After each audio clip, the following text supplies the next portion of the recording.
C'est toujours un plaisir que de partager autour de la parole de Dieu. Et ce matin, le texte qui introduit notre prédication, notre méditation, eh bien, est tiré de l'évangile de Matthieu, Matthieu 24. Et lorsque les disciples demandent à Jésus « Quel sera le signe de ton avènement et de la fin du monde ?» Eh bien, Jésus leur répond « Prenez garde que personne ne vous séduise, car plusieurs viendront en mon nom et ils séduiront beaucoup de gens. » Et il est étonnant que Jésus démarre ainsi cette présentation, puisque la question des disciples, eh bien, c'est « Quel sera le signe de ton avènement ?» Il est donc étonnant que Jésus démarre avec cet avertissement. Paul, dans 1 Timothée, chapitre 4, verset 1, déclare « Mais l'Esprit dit expressément que dans les derniers temps, quelques-uns se détourneront de la foi, s'attacheront à des esprits séducteurs et à des doctrines de démons. » Nous allons étudier ensemble ce matin quelques-unes des séductions que nous pouvons rencontrer, mais surtout de quelle manière, eh bien, Dieu, dans sa parole, nous a donné des avertissements. Avant de démarrer, j'aimerais commencer par une anecdote, ou tout du moins une histoire qui s'est déroulée le 17 septembre 1862.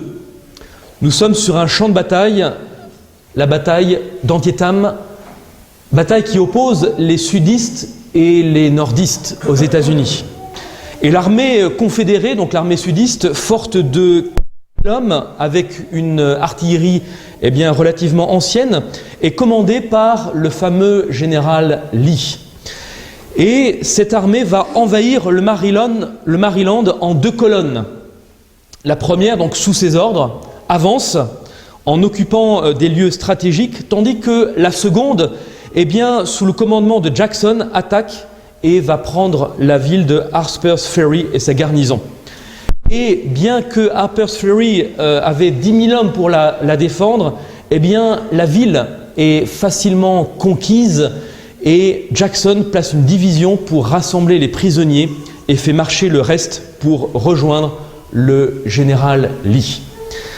Et ce qui est étonnant, c'est qu'un soldat de l'Union, donc des nordistes, eh bien, découvre par hasard les plans de bataille du général Lee.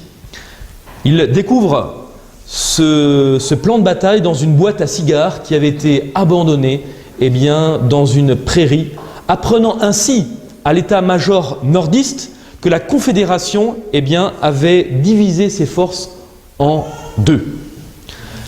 Mais McClellan eh bien, ne va prendre aucune initiative pendant les 18 heures qui suivent et laisse ainsi passer sa chance d'affronter une armée confédérée divisée.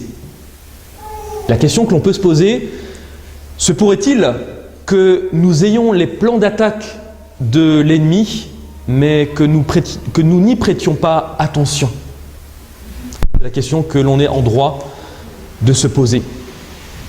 Premier domaine que j'aimerais aborder avec vous ce matin, la terre entière est séduite. Et j'aimerais vous poser la question, combien d'entre vous connaissent des gens qui sont impliqués dans la sorcellerie? Est-ce que je peux voir les mains se lever? Combien d'entre vous connaissent des gens qui sont impliqués dans la sorcellerie? Je vois 1 ou 2 mains.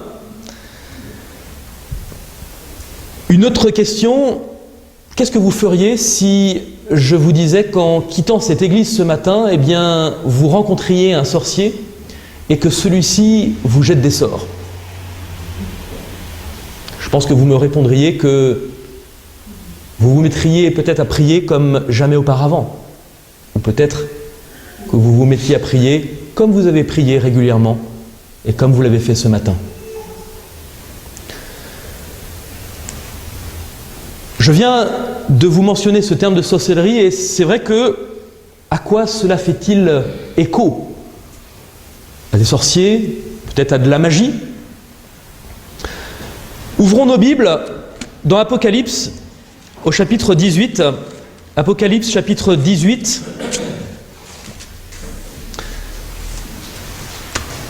Les versets 23 et 24.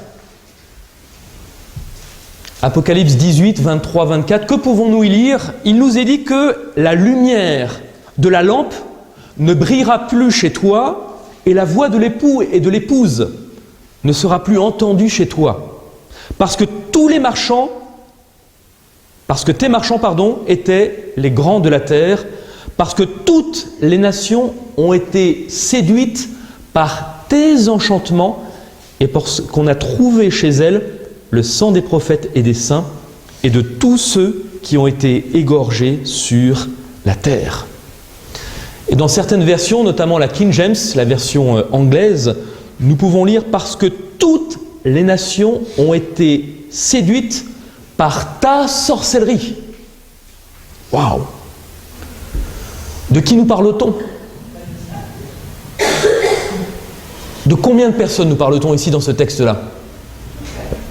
Toute la terre, toutes les nations, absolument.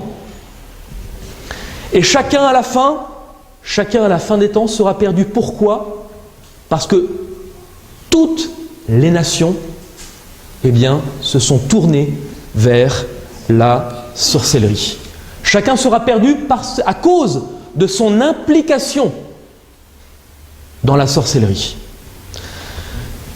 Ce qui est étrange, c'est que je viens de vous poser la question, combien d'entre vous ce matin connaissent quelqu'un qui est impliqué dans la sorcellerie? Et je vois 2 ou 3 mains se lever. Et le texte d'Apocalypse 18, 23 et 24 nous mentionne quoi? De toutes les nations, le monde entier. Est-ce que la Bible se serait trompée quand elle nous décrit ce qui va se passer à la fin des temps? Et il est intéressant de regarder que le terme sorcellerie qui est employé ici, ou le terme enchantement, le terme grec, c'est le terme pharmakeia. Et quand je vous prononce ce terme pharmakeia, à quoi cela fait-il écho? Pharmacie. Et qu'est-ce qu'on obtient dans une pharmacie? Des médicaments. Ne vous méprenez absolument pas par rapport à ce que je vais dire, mais dans le dictionnaire Strong, voici les 4 termes qui définissent ce terme pharmakeia. Le premier terme, c'est l'usage ou l'administration de drogue, filtre. Le deuxième terme, c'est l'empoisonnement.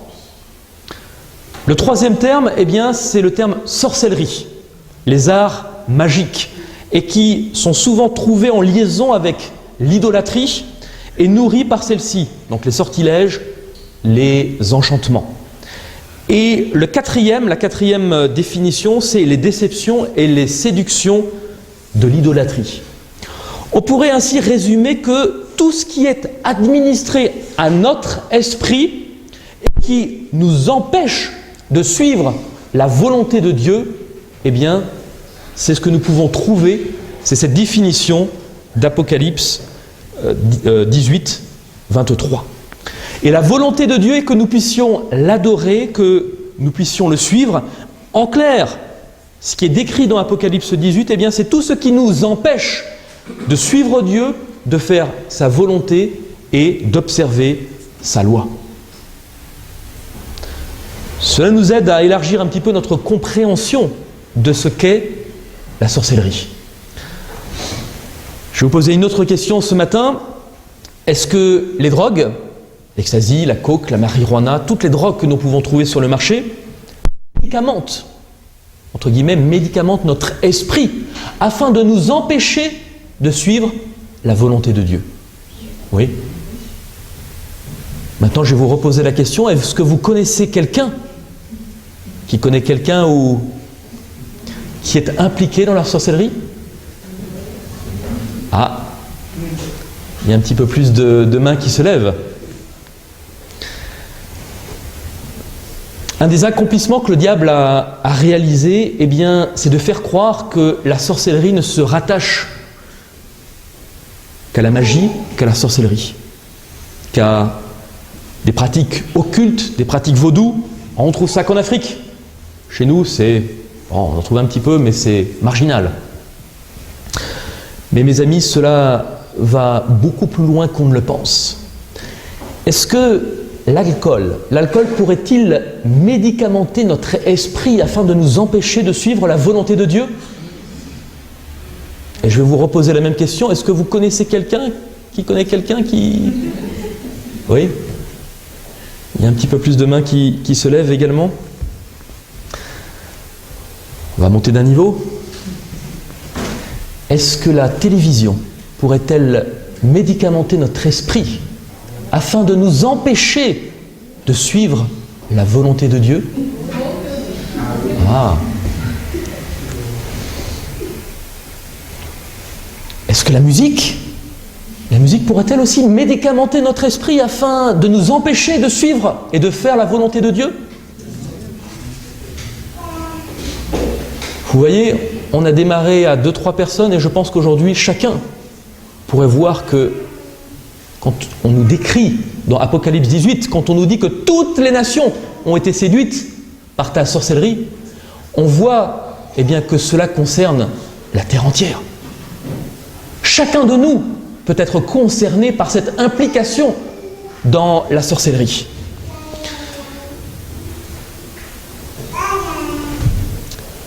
Est-ce que nous ne la traitons pas comme quelque chose de banal? Est-ce que nous aurions par hasard laissé cette sorcellerie rentrer si facilement dans nos foyers et parmi nos enfants? Et regardons un moment notre cerveau. Notre cerveau est composé de plusieurs parties, mais vous avez ce que l'on appelle le lobe frontal. Le lobe frontal, c'est 1/3 de notre cerveau.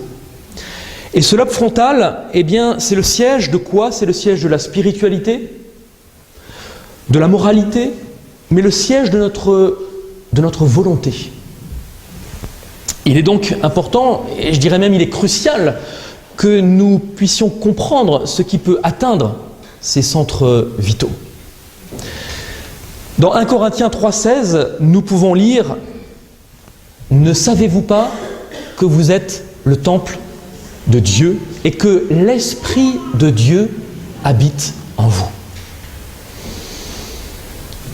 Nous pouvons voir que l'Esprit de Dieu habite en nous, dans notre esprit, dans notre cerveau. Et un auteur chrétien a écrit fort justement « Ceux qui ne veulent pas devenir la proie de Satan feront bien de veiller attentivement sur leur âme en évitant de lire, de voir ou d'entendre ce qui pourrait leur suggérer des pensées impures, que leur esprit ne s'attarde pas sur n'importe quel sujet présenté par l'ennemi. Gardons fidèlement nos cœurs, sans quoi les ennemis de l'extérieur réveilleront ceux de l'intérieur. » Et cet auteur de continuer en déclarant « Les expériences du passé se répéteront. Les superstitions sataniques prendront des formes nouvelles. L'erreur sera présentée d'une manière agréable et flatteuse. De nombreuses théories, mélangées à quelques vérités, seront présentées au peuple de Dieu. C'est ainsi que Satan cherchera à séduire les élus mêmes, s'il était possible. Des influences très séduisantes étant exercées, les esprits seront comme hypnotisés. L'influence hypnotique de Satan s'exercera sur ceux qui abandonnent la parole de Dieu pour se tourner vers des fables. Mes amis, nous serions-nous tournés aujourd'hui vers des fables? Et qu'est-ce que l'hypnose? L'hypnose, c'est laisser ni plus ni moins à une personne le contrôle de notre esprit. Mes amis, aurions-nous laissé le contrôle de notre esprit à quelqu'un d'autre que Dieu? Autre domaine, il concerne celui de la fausse adoration. Et il est intéressant de revenir à la Genèse, non pas en Éden, mais après. Qu'est-ce qui se passe après? Eh bien, avec Caïn, nous avons une expérience intéressante, puisque Caïn a voulu adorer Dieu à sa façon, et il prétendait, mieux que quiconque, savoir comment adorer Dieu. Et Satan s'est servi de Caïn dans le cadre du grand conflit cosmique pour introduire un faux système de culte et pour ainsi provoquer des ressentiments de l'animosité entre les hommes. Et ainsi Caïn et Abel représentent deux catégories d'individus. Les premiers qui acceptent le sacrifice qui est offert pour délivrer l'homme de son péché. Je répète, les premiers qui acceptent le sacrifice pour délivrer l'homme de son péché, et les autres qui courent le risque de se confier en leur propre mérite. Les adorateurs qui se rangent du côté de Caïn, constituent malheureusement la majorité des hommes.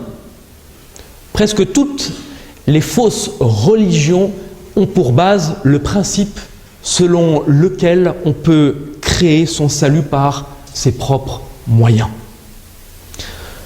L'humanité n'est pas capable de se régénérer elle-même et sa tendance naturelle n'est pas de monter vers le bien, mais au contraire de descendre vers le mal.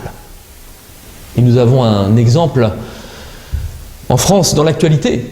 On voit que certains veulent une officialisation du mariage homosexuel. Nous descendons bien bas, mes amis. Et un auteur chrétien, Warren Wiersbe, a pu écrire « Dieu et Satan ont ceci en commun. Tous les deux réclament notre adoration. Dieu désire notre adoration parce qu'il en est digne et parce que par ce moyen, il veut nous transformer. Satan, lui, désire notre adoration afin de nous détruire. Ainsi, par ce biais, il lui est plus facile d'atteindre son but. Cela explique pourquoi l'adoration est un combat spirituel. Car partout où des chrétiens se prosternent pour adorer Dieu, l'adversaire s'y oppose farouchement. Autre domaine, et je vais également vous poser une question, serait-il possible que nous puissions être séduits par le monde et que le monde soit rentré dans nos foyers et dans nos églises? Et là, plusieurs textes me viennent à l'esprit. Le premier, c'est Ésaïe 5, verset 20. Ésaïe 5, verset 20 qui déclare « Malheur à ceux qui appellent le mal bien et le bien mal ». Un autre texte, 1 Jean 3,7 qui déclare « Petits enfants, que personne ne vous séduise. Celui qui pratique la justice est juste, comme lui-même est juste. » Autre texte, 2 Corinthiens 11, verset 3. « Toutefois, de même que le serpent séduisit Ève par sa ruse, je crains que vos pensées ne se corrompent et ne se détournent de quoi ? De la simplicité à l'égard de Christ. » Romains 12, verset 2 également. « Ne vous conformez pas au siècle présent, mais soyez transformés par le renouvellement de l'intelligence, afin que vous discerniez quelle est la volonté de Dieu, ce qui est bon, agréable et parfait. » Mais pour discerner, ne faudrait-il pas que nous sortions du système qui nous oppresse, qui nous aliène, qui nous rend esclaves? N'y a-t-il pas un appel à sortir d'un système? N'est-il pas dit « Sortez de Babylone, mon peuple » ? Philippiens 4, verset 8 « Au reste, frères, que tout ce qui est vrai, honorable, juste, pur, aimable, tout ce qui mérite l'approbation, tout ce qui est vertueux, digne de louange, soit l'objet de vos pensées. » Mes amis, se pourrait-il que nous ressemblions plus au monde qu'à ce que demande la Bible?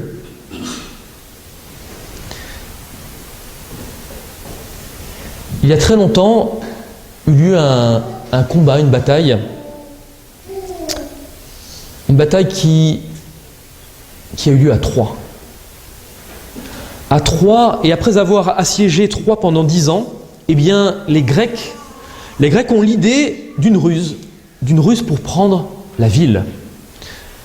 On va construire un cheval géant, mais ce cheval est en bois creux. Et dans ce cheval vont se cacher un groupe d'hommes qui vont être menés par Ulysse. Et un espion grec va réussir à convaincre les Troyens d'accepter l'offrande malgré les avertissements. Le cheval est amené dans l'enceinte de la ville qui fait alors une grande fête. Il fête tout simplement le départ des Grecs qu'ils croient partis. Lorsque les habitants sont pris par la torpeur de l'alcool, eh bien les Grecs vont sortir de nuit du cheval et vont ainsi ouvrir les portes permettant au reste de l'armée d'entrer et de piller la ville. Mes amis, les médias et la musique ne seraient-ils pas une sorte de cheval de Troie qu'on nous aurait fait et qui laisse rentrer toutes sortes de sorcelleries dans nos maisons et dans notre église?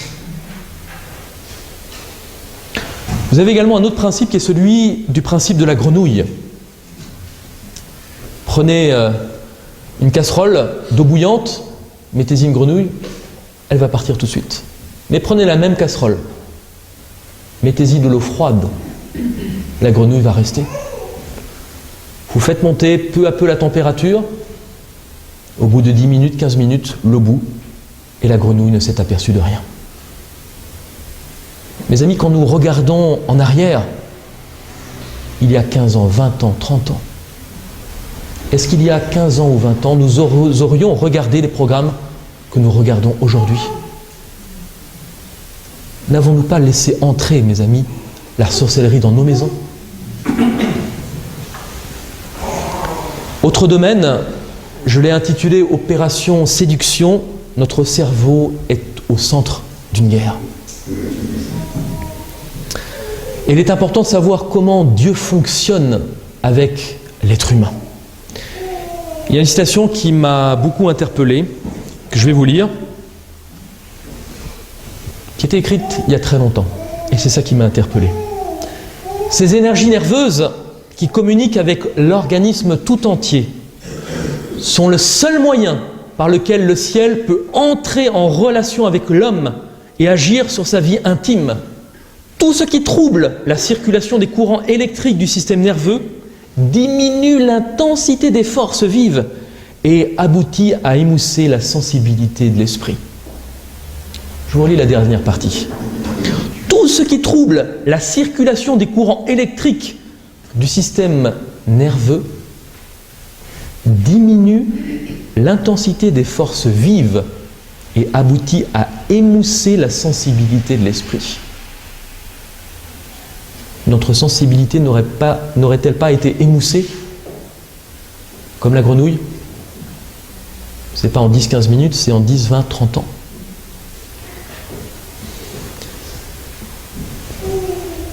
Il y a quelques années, nous avons fait une découverte, les scientifiques tout du moins ont fait une découverte très intéressante, ce que l'on appelle les neurones miroirs. Il y a dans notre cerveau certains types de neurones, qui sont appelés donc les neurones miroirs. Et ce qui est très intéressant, c'est que nous avons lu dans Philippiens 4:8 que tout ce qui est honorable, pur, aimable, juste, etc., soit l'objet de vos pensées. Et ce texte ne pouvait pas mieux dire, parce que ces neurones miroirs sont très intéressants. On s'est rendu compte que lorsque vous regardez une scène, au hasard un film à la télévision qui comporte des scènes de violence, votre cerveau et ses neurones miroirs ne font pas la différence entre ce que vous voyez et ce que vous faites. J'ai un séminaire que je fais pour les jeunes sur l'impact des médias, il fait 4 heures environ, et je leur pose souvent la question, et je montre une image avec une scène de spiritisme en disant est-ce que vous pratiqueriez ou est-ce que vous assisteriez à une scène de spiritisme. Et là, tout le monde, unanimement, me dit bah non, non, non, non, non. Je prends la même scène et je la mets dans un écran de télévision. Est-ce que vous regarderiez ce type d'émission? Et là, c'est très partagé, c'est moitié-moitié. Une moitié dit non, non, non, non, et l'autre moitié dit ah ben non, je ne participe pas. Sans se rendre compte que l'impact est rigoureusement le même. Votre cerveau ne fait pas la différence. Quand vous voyez une scène d'adultère à la télévision, quand vous voyez une scène de violence à la télévision, votre cerveau ne fait pas la différence. C'est comme si vous pratiquiez ce type d'abomination. Et il y a ce que l'on appelle, c'est une autre découverte qui date d'il y a peu. Science et Avenir a fait un dossier il y a quelques semaines, je crois il y a 2-3 mois, sur ce que l'on appelle le second cerveau. Saviez-vous que nous avions 2 cerveaux? Nous avons 2 cerveaux, mes amis. Le premier cerveau, le deuxième cerveau. Wow. Notre corps était également au centre d'une guerre. Celui-ci, c'est clair, est tellement bien fait. Aucune machine ne peut égaler ce que Dieu a créé. Aucune machine. Et c'est vrai que si on prend l'exemple d'une voiture, d'une voiture qui fonctionne à l'essence, si on met du diesel, au bout de quelques kilomètres, elle va s'arrêter. C'est terminé. Mais notre corps est bien plus résistant. Le corps humain est capable de faire des excès, même plusieurs fois, et même sur de nombreuses années, avant qu'il y ait un dysfonctionnement. Et c'est la grâce que Dieu fait. Et c'est l'accumulation d'une mauvaise alimentation qui fera qu'une pièce va lâcher. Et tout ce qui se passe au niveau du ventre, eh bien, c'est l'intestin qui décide ou pas de ce qui fonctionne, de ce qui est en bonne ou en mauvaise santé.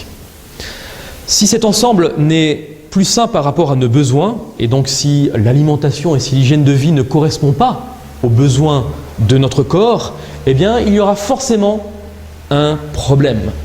Et aujourd'hui, donc, on présente l'intestin comme le second cerveau.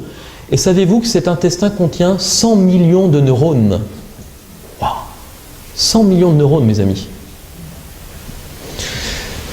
Et cet intestin va sécréter 20 neurotransmetteurs qui sont rigoureusement identiques à ceux qui sont produits par le cerveau. Et il va produire, accrochez-vous bien, entre 70 et 85% des cellules immunitaires de l'organisme. Tout se passe là. Et après, ça se passe là.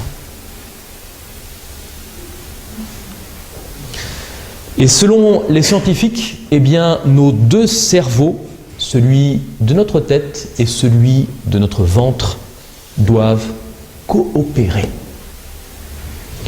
Et si ce n'est pas le cas, eh bien, c'est le chaos. C'est le chaos à tous les niveaux.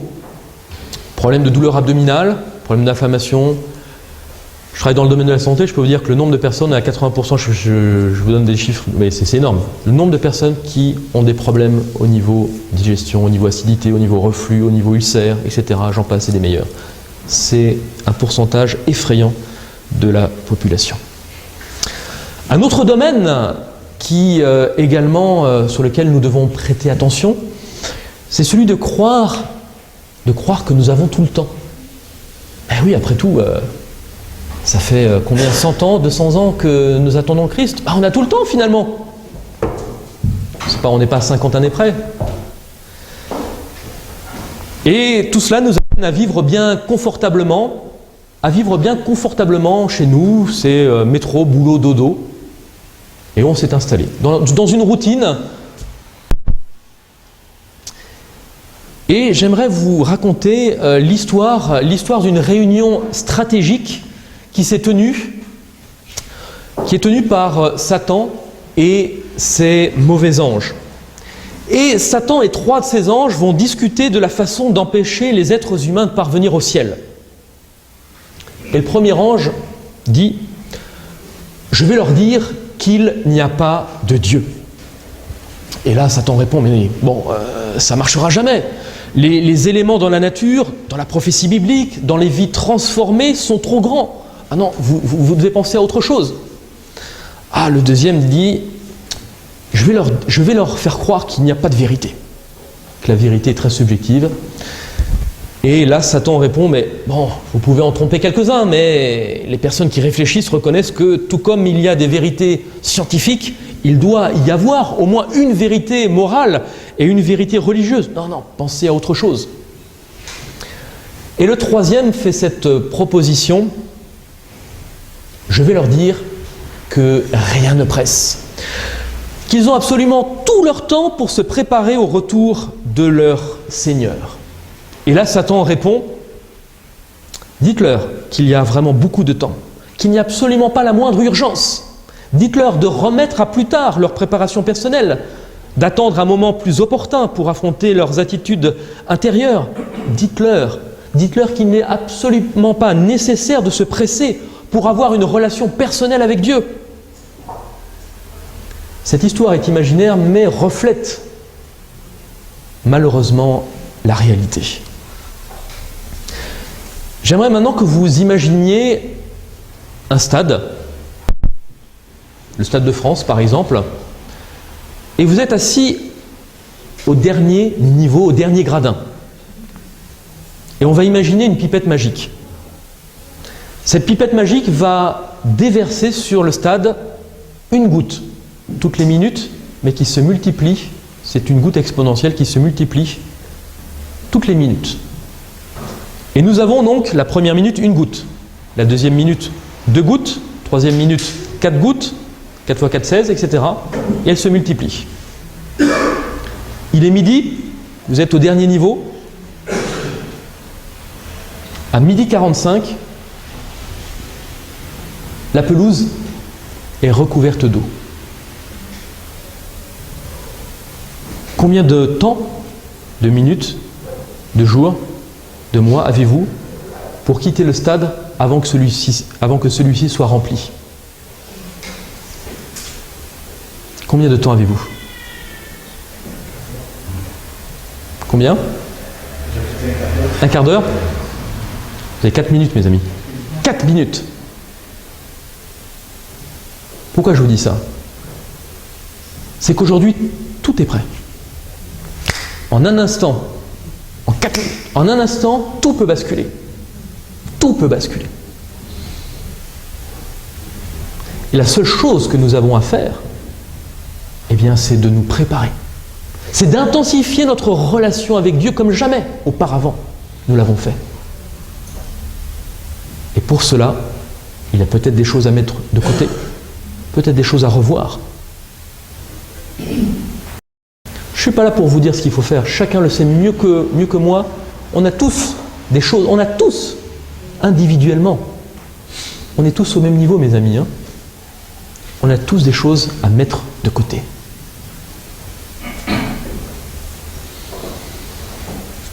Alors quels sont les remèdes? Parce que bon, c'est bien beau de décrire une situation, mais quels sont les remèdes? Alors dans 1 Chronique, on nous parle d'une tribu spéciale. 1 Chronique 12, 23, voici ce que nous pouvons lire. Et voici le dénombrement des troupes d'hommes armés pour la guerre qui se rendirent auprès de David à Hébron afin de lui transférer la royauté de Saül selon l'ordre de l'Éternel. Tous ces hommes, gens de guerre, rangés en ordre de bataille, se rendirent d'un même cœur à Hébron pour établir David roi sur tout Israël. Et tout le reste d'Israël était également d'un même cœur pour faire David roi. Est-ce qu'il n'en sera pas de la même façon à la fin des temps? Nous attendons tous que Christ soit intronisé roi et soit pleinement reconnu devant les hommes et devant l'univers, devant les autres mondes. Et on nous décrit au verset 32 une tribu. Des enfants d'Issachar qui savaient discerner les temps pour savoir ce qu'Israël devait faire, 200 de leurs chefs et tous leurs frères sous leurs ordres. Que savait faire cette tribu? Discerner les temps. Ah, nous n'avons pas à prédire et à dire voilà, Christ va revenir dans X années, non. Mais cette tribu savait une chose, elle savait discerner les temps. Et il y a 4 principes à appliquer dans notre vie. Le premier, c'est de prier pour le discernement. Et Proverbe chapitre 2, versets 3, 4 et 5 nous déclare « Oui », parce que Dieu nous a fait des promesses, « Oui, si tu invoques le discernement, si tu adresses tes appels à l'intelligence, si tu la cherches comme de l'argent, si tu la recherches comme des trésors cachés, alors tu comprendras la crainte de l'Éternel et tu trouveras la connaissance de Dieu. » Jean, au chapitre 16 et au verset 13, nous déclare « Mais quand celui-là sera venu, l'Esprit de vérité, il vous conduira dans toute la vérité. » C'est pas un petit peu, dans toute la vérité. Car il ne parlera pas de son chef, mais il dira tout ce qu'il a entendu. Il vous annoncera les choses à venir. Il y a une promesse qui nous est faite. L'Esprit de Dieu nous annoncera les choses à venir. Jérémie 33, verset 3, c'est un cri que fait Jérémie. « Appelle-moi et je te répondrai. Je te manifesterai des choses grandes et inaccessibles que tu ne sais pas. » Deuxième principe, eh bien, c'est d'étudier la parole. Et Psaume 119, verset 130 déclare « L'ouverture de la parole illumine, elle donne de l'intelligence aux simples. » Mes amis, nous avons besoin d'intelligence. Et seule la parole de Dieu est capable de nous donner la vraie intelligence. L'intelligence que ne donne pas le monde. Est-ce que vous imagineriez un seul instant, nous avons eu les Jeux Olympiques cet été, un athlète qui décide de participer aux Jeux et puis qui se dise « Non, moi je n'ai pas besoin de m'entraîner ». Est-ce que ça serait envisageable ? Est-ce que vous imagineriez un seul instant un chrétien qui dise « Non, je n'ai pas besoin de lire la parole de Dieu, je suis déjà prêt ».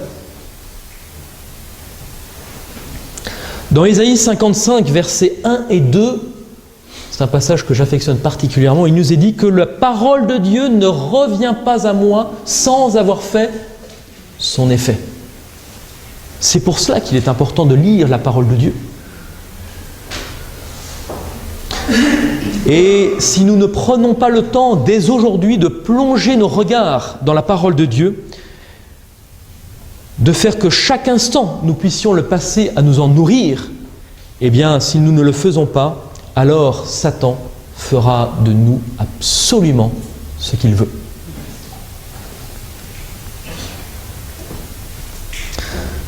Il y a un autre point qui est important, c'est de croire en ses prophètes. Et 2 Chroniques 20, 20 déclare « Écoutez-moi, Juda et habitants de Jérusalem, confiez-vous en l'Éternel, votre Dieu, et vous serez affermis. Croyez en ses prophètes et vous réussirez. » Dans 2 Pierre 1,19 également, nous trouvons cet avertissement. Et nous tenons pour d'autant plus certaine la parole prophétique à laquelle vous faites bien de prêter attention, comme une lampe qui brille dans un lieu obscur. Et le quatrième principe, eh bien, c'est celui de témoigner de notre espérance.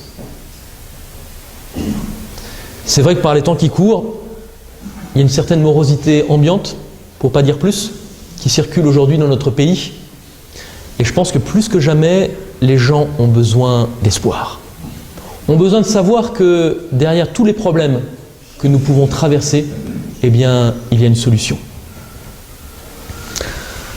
1 Pierre 3,15 déclare « Soyez toujours prêts à vous donner une réponse avec douceur et respect auprès de tous ceux qui vous demandent raison de l'espérance qui est en vous. » Et Matthieu 24,14 termine, nous revenons, la boucle est bouclée au chapitre 24, et cet évangile du royaume sera prêché sur toute la terre, par toute la terre, pour servir de témoignage à toutes les nations, et alors la fin viendra. Alors on se dit, oui, mais il y a encore tellement de gens qui n'ont pas reçu l'évangile. Pas tant que ça, mes amis. J'écoutais, il y a de cela 10 jours, un témoignage d'un Roumain qui, à partir de l'âge de 14-15 ans, s'est trouvé enrôlé dans l'armée roumaine, donc sous Ceausescu, qui a été entraîné comme, on va dire, dans les forces spéciales, un entraînement très très difficile. Et puis, à l'âge de 18 ans, son frère s'est échappé de Roumanie, et pour le punir, l'armée l'a renvoyé de l'école et l'a mis en prison. Et pendant 9 mois, ça a été torture, ça a été des choses abominables. Mais par la grâce de Dieu, il a résisté. Il était incroyant, mais vraiment... Et à la fin des 9 mois, il s'est dit, mais après tout ce que j'ai vécu, c'est pas possible qu'il n'y ait pas de Dieu. Bah. Et puis il est sorti, et à cette époque, on cherchait des professeurs, des instituteurs pour enseigner, et puis il s'est mis à enseigner. Et dans sa classe, il y avait une jeune fille de 10 ans, qui s'est mise à témoigner de ce que Dieu avait fait dans sa vie. De 10 ans. Et il lui a demandé, mais donne-moi une Bible. Et elle savait que si elle lui donnait une Bible, elle risquait la prison. Et elle risquait de faire emprisonner toute sa famille. Elle lui a donné une Bible, un livre sur Jésus-Christ et un livre sur la tragédie. Waouh! Ça a été une révolution pour lui. Il s'est mis à étudier, il est devenu pasteur, et un livre l'a profondément bouleversé sur un missionnaire. Il s'est dit, mais qu'est-ce que je peux faire? Et puis il est parti avec 100-200 $ en poche. Il est parti en Afrique du Sud. Il n'avait pas d'argent. À l'aéroport, quelqu'un le voit, lui demande ce qu'il fait, le prend chez lui, l'héberge pendant 2-3 jours, lui donne 3000 $ qui correspondaient à son écolage pour finir son pastorat. Il est resté en Afrique du Sud et il est devenu, il est resté donc, et il a rencontré, alors c'est une tribu que certains connaissent peut-être, c'est les Bushmen. Les Bushmen, c'est ceux qui parlent en faisant des clapets avec la langue. Vous avez peut-être déjà vu Les dieux sont tombés sur la tête. Cet homme, a présenté l'évangile, la puissance de Dieu à cette tribu qui ne connaissait pas Dieu. Et il a amené au baptême, il a amené à Christ l'acteur qui joue dans le film Les dieux sont tombés sur la tête. Et cet homme s'est fait baptiser en 2000, et en 2003 il est mort d'une maladie, mais il est mort en Christ. Et ce missionnaire est devenu le porte-parole auprès du monde de cette tribu. Il a été adopté par cette tribu. Et donc aujourd'hui, avec les moyens qu'il a, il met des puits en place, parce que ce qui est incroyable, c'est que le désert du Kalahari est un des plus grands au monde. Et vous avez sous cette surface énorme, vous avez un lac qui est aussi important que le désert, avec une eau pure, qui est à 30-40 mètres des fois de profondeur. Et personne ne le savait. Il suffit de creuser et d'apporter de l'eau à cette tribu qui meurt de soif. Et donc c'est ce qu'il fait tout en apportant l'évangile.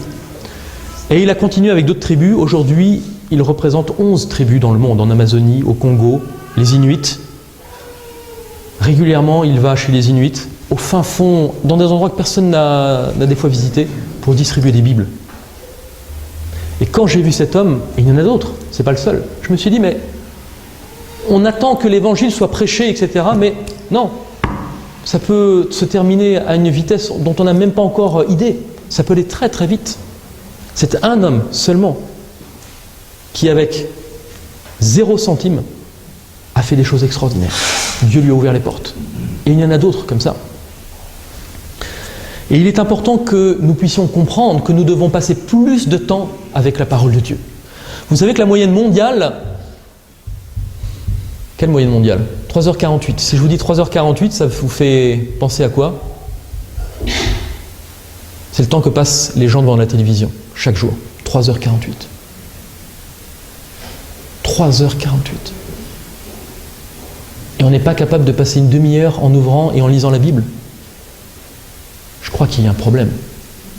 3h48.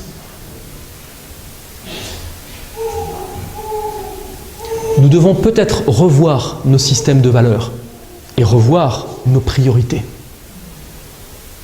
35 minutes, c'est le temps passé à une écoute active avec un enfant. C'est le temps que passent les parents à une écoute active avec leurs enfants. 35 minutes. Mais c'est pas par jour, c'est par semaine. Ça fait 5 minutes par jour. Waouh! On est capable de regarder 3h48 la télévision et on n'est pas capable de passer 1 heure, une demi-heure avec un enfant. 3h48. 5 minutes par jour. Il y a un écart énorme, il y a un gouffre. Parce que lorsque Jésus est amené dans le désert, sa seule arme, c'est « il est écrit ». À chaque fois que Satan le tente, il répond par « il est écrit ». Nous avons peut-être besoin, tous, moi-même, nous avons tous besoin de nettoyer notre corps, de nettoyer notre esprit. Nous y avons peut-être mis ces dernières années beaucoup de déchets, beaucoup de détritus. Mais mes amis, j'ai une bonne nouvelle. C'est que la puissance, la grâce que Dieu nous donne, cette puissance-là, est capable de nous transformer en un instant. Parce que lorsque Dieu crée, il dit, et la chose arrive instantanément. Quand Jésus guérit, il prononce la parole et instantanément, la chose arrive.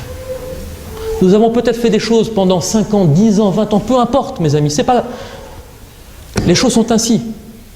Mais oubliant ce qui est en arrière et nous projetant vers ce qui est en avant, nous avons cette chance d'avoir cette espérance et d'avoir à notre disposition cette grâce qui est capable de nous transformer en un instant.